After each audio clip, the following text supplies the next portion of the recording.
one and only Killah Priest. Yep, Killah Priest, that's right, man. AKA Billy Batson, yo, Mike Lloyd, whatever, it's me. We're going into the next dimension. The new music videos, Billionaire, Listen to Me, Anakin's Dream by Big Shot Music, Merciless Studio, and the recent drawn cover from Monkey, linked by yours truly. Tell us more and what's been going on since we last spoke. Oh man, it's just so much, man. It's like it's just coming closer to the release date of the Psychic World of Walter Reed, and I'm not pushing nothing back. Like I said, I'm not pushing nothing back. If I throw that shit out, y'all can get that shit on the, by myself. Just put that shit on the rate, y'all gonna get it, man. Just putting that shit on the internet, y'all gonna get that. So I've been doing videos and been touring, still touring with Ghostface, which is a great experience still, and just that's it, man. Been recording and listening to the album, getting ready, just ready to put it out. Yeah, recently you're just in Australia with Ghostface. Tell us about the crowd out there. Ghostface always brings in big crowds, man, and he's like I said before, man, he's a remarkable person to learn from, and he's a great artist. He's a dope lyricist. I mean, I don't have to say that, man. He's just a dope MC. He's a dope person. He's a good person, good-hearted person. Being with him, it's just always experience because we always building. You know what I mean? We always building, and there's always something to talk about. You know, it's never a dull moment with that brother. And if it's not just zoning out, you know, talk about the Most High, just deep stuff, and then or just animals, man. We talk about anything, man. It could be animals, could be the game. And the cover with Monkey. Share about it. Huh? Incredible art that you got done with the guy in Montreal. Oh yeah. He's incredible, man. He put that artwork together, man, and that was something else. That was like really good. And when you see art like that on canvas, it's just something about that, you know what I mean? Because it's like, what is the picture looking at? You know what I mean? The picture is just staring right at you, like the picture is live. You know, which one is reality? You know, that's what I was thinking. Are you using that for a project coming up? That artwork? You know what? That could be a thought. That could definitely be a thought, man. I would love to get back in touch with that brother, and we talk about it. Most def. And the 3-Day Theory, working with Man Bites Dog. 3-Day Theory. Oh yeah, man. This was How did the record go? And the Psychic World of Walter Reed. Right. And it's a double album. What's Right. the word? We can't wait to hear. We know it's incredible. Thank you, man. Thank Other you. people are saying, oh, you know, what's Killah Priest gonna bring? Well, Right. we obviously know how Killah Priest does it. So what can you share on that? From 3-Day Theory to Right. now where you're at. Okay. From the 3-Day Theory, it was me and my boy Count Fifth. We sat down there along with Ryan, and that just happened, man. It just happened randomly over the course of time.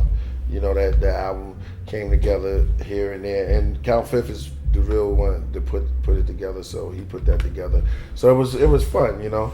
I really like Sade. I'm always a big fan of Sade. So we took one of her beats, One Love Sade, and we just, you know, on her type of songs, what could you say to Sade but just zone out? So we did that out of body experience on her, because that's how our music sounds. And going right along from that, that was the last one? Oh, 3-Day Theory, huh? To the Psychic World. That's just I don't even call that a teaser. That's what's gonna happen. Psychic World is it's get back to my roots, and basically is good music, man. It's just it's Killah Priest. You know, it's just 2 albums of it. You know what I mean? 2 albums of it. And we might just make volumes and stuff. I don't know. We're gonna keep this whole thing going, man. It's a theme, and it's good music. Right. And what are your roles do you think hip hop has played in white, black, or white in its current stage? Has the culture softened due to money or lack of superficial purpose, or because it's acceptable to all creed and race now? I think it got soft because cats are like to put the skill back into it. You know what I mean? I'm hearing MCs like my man Jay Mays and a lot of MCs coming out now, and the younger generation is catching on. Like we did a show and there was a young brother in there, like 18 years old, man, in Denver, and he said, "Yo, I've been listening to you and KRS One." I'm like, wow. You know, even to put me in that category with KRS One makes me feel good. Like KRS One, he's a great MC. You know what I mean? So it's just an honor to be, around that. And I think that hip hop is expanding. It's supposed to expand, and it's supposed to be around, just like the pyramids back in Egypt. You know, so it's like you're supposed to see them. Boom, and this is the monuments, and these are things that happen. And whether black, white, Chinese, or Hispanic, the one who dies is the one who panic. Like my man Scotty Watts said, back in the day. So it's like, don't make a difference. Hip hop is universal. It's a world. That's like Tila Rock said, people of the universe, it's yours. And how did you get put on this show? My man Jay Mays hooked me up. You know what I mean? We was out there in Edmonton. And we've been talking a long time. We do dope beats, you know what I mean, for all y'all MCs out there looking for dope beats, and he's a dope MC. Me and Havoc we was hosting a MC battle. I just fell into that. I was actually shooting Anakin's Dream out there, and that was crazy. Yeah. And we linked up. We just linked up, and we said, we was talking about it for a while, and we said, yo, let's make this show happen, man. And I love Vancouver. I'm ready to move out here. I'm serious, word. I'm ready to come out here and stay, because Vancouver is all that. Canada and whole, I understand my man Raekwon, what he did, so that was a great thing. And what is your take on today's hip-hop flavor, and what are you doing to contribute the righteous way to its current state?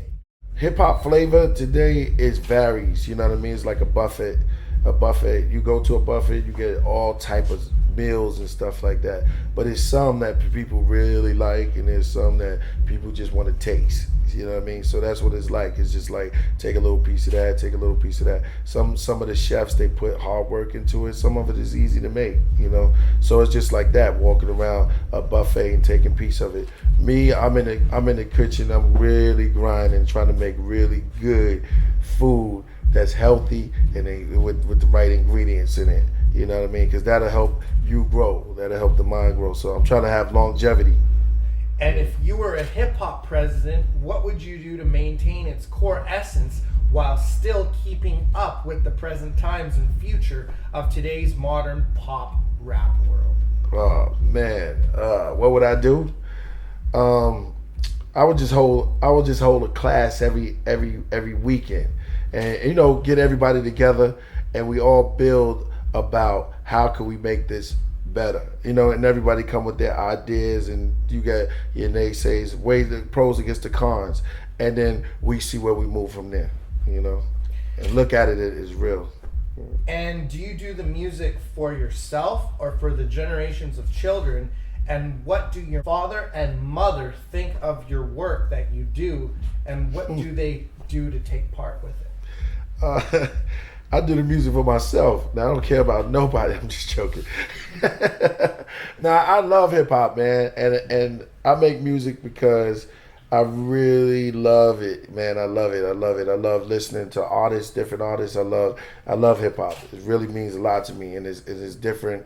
It's just different reasons. It may not just be. It's just like, I just do music sometimes when I'm feeling in the mood to create, and it's just like a creation. My mother is like, she really looks at it like, she can't believe it sometimes, She just, she's so cool my mother is like the coolest person on the planet Earth. So she's just like real laid back, and, she's a Leo too. Shout outs to Miss Helen Culver. For every step one takes, there's many sacrifices. Can you share some of yours that you've had in your life and your career? And is hip-hop music and culture a gift or a curse? What I shared going through, I think everything is a gift and a curse, because it's like a learning experience. But you got to learn that thing, and you have to be grounded inside, you know. A lot of people wouldn't be able to take it, you know. But I refuse to lose, you know. Just like talking to all my big brothers in the clan, you know what I'm saying? So it's like we refuse to give up. You know what I'm saying? So, you know what I mean? Cats want to lay down. Like Ghost is a strong cat. He gonna stay up, you know. Jizz is always doing his music. Spec the Deck, if you hear him. So I refuse to lay down and just be like, and Raekwon, forget about it. You know, Raekwon is doing right now. So it's like, I refuse to just lay down and just be like, okay, we're gonna let this. We used to rhyme on the street and do this for real, battle cats on the street. Nowadays, you don't get it. You get a studio right there, and boom, you know what I mean. You get to go in there with all your friends and shit, and do high fives and stuff like that. While you making your songs, you know what I mean. You making up muffins and shit, though. Definitely. And can you share a little bit about Heavy Mental and The Offering, which are amazing albums? Oh, thank you, man. These two joints right here. You gotta go get them if you don't got these, man. Must-haves. Look at me on here. This is crazy. I gotta talk to Jay-Z. See that? Yeah, exactly. This is way back, man. These two albums are just like great moments of my life. This is like the plateau, the platform right there. So it's like when I was doing this is like a new experience for me. It's going into the studios, all brand new, and this one is like a comeback to that, and it's like taking a step further of me coming back to the studio. You know, basically The Offering is just like a new beginning. When I took a long time, took a time off, and it was like coming back in, just like the Psychic World. Just took a little time, and now when I come back in, it's gonna be a wrap. It's gonna be good. Definitely, very incredible.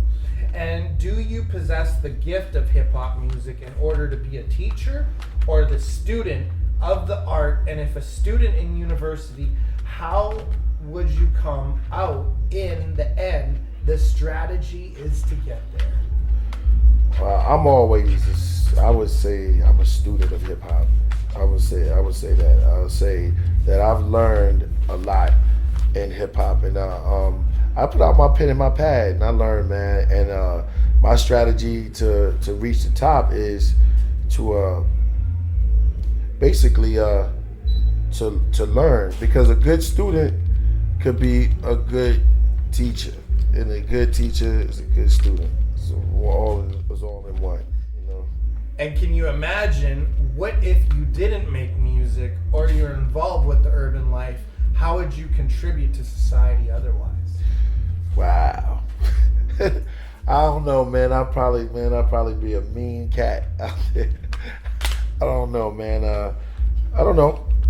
I would contribute, man. Maybe I'll just build with kids, build with children, try to outreach in some way to talk to kids, but basically, who knows? Leave it like that. And do you think you can help the changes in our society for the betterment of your gift as an MC on the poor, weak, and disabled, or less fortunate with uncurable disease? You know what? Everything can be cured, you know what I mean, with love. You just have love and it can be cured. There's levels of learning this great phenomenon. In time, people are going to see that everything is curable when you use the right tools, and it's within you. It's love. And should our people in society have a voice against the change of our culture, used of advertisements for TV and radio to bring things back to reality, or keep it positive and mind stimulating while we pay policy on huge lump sums to make financial lows with no relevance? To protect our people, right. That's the struggle. Right. Who are the poor and the weak? The poor and the weak, they are the ones who need help. Put it that way. If you need a upbringing, and you only can be really poor if you mentally not there, man. Because you always a jewel in the mind is so much, because it gets you so further, because it emulates happiness. You know what I mean? So it's like when you inside your brain, you gotta formulate that, find that peace that's you, because you should be happy that you even here. You know, there's people that's not even existing right now at this moment. And look at Whitney Houston, man. I love her and I love Whitney, but she would love to be here like you right now. You here to take on whatever she achieved. You can take it further because you even here right now. So that's how you further, because you can't be selfish. You gotta keep it moving. You gotta keep it moving. If you sit and stare at one thing that already passed, then you can't go into the future. And that's being selfish to the universe, because it's always moving. It's always rotating. And what's coming up? What's in the vault? Let's hear the exclusive material. The tea ceremonies, the holies, a holy sacred testimony. The trees were Bodhi, the priests were bony. They pointed slowly, showed me it was me in Nairobi. TPs and the Hopis, inside it was smoky. The chief spoke ghostly, his eyes were stony. The sky was snowy, the vibe was cozy. The tribe watched closely. Then I got them with poetry. That's it. And what did you learn from the Wu-Tang Clan? Basically, my brothers, I learned everything. You know what I mean? I learned everything. I'm grateful for the Jizza. I'm grateful for the RZA. I'm grateful for Ghost. I'm grateful for You God. I'm grateful for Raekwon. And just grateful to be a Method Man, ODB, Capadonna. Master Killah, definitely, man. Very grateful for Master Killah, man. That's a beautiful brother right there. And I'm grateful for the Sons of Man. I'm grateful for Killah Army, the whole clique, man. Maccabees, everybody.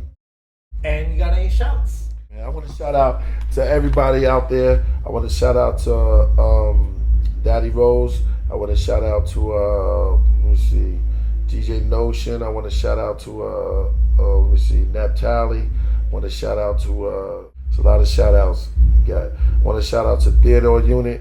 I want to shout out to Sons of Man, Hellraiser, the Baz, definitely, and Prodigal Son. I want to shout out to Tragedy Gaddafi, Black Market, my man William Cooper. I want to shout out to my nigga Razkaz. I want to shout out to Corrupt, Cannabis. I want to shout out to Slaughterhouse. And I want to shout out to, who else I want to shout out to? Jay Mays. I want to shout out to The Advocate. Definitely, that's my man. He came through. I want to shout out to St. Peter's, God's Wrath, Fourth Disciple, everybody who helped me on the album. RZA, I said fourth, right? Purpose, from Tragic Allies. I want to shout out, did I say St. Peter's yet? He's from what's the name? That dude is incredible. Get his beats. He got some ill joints.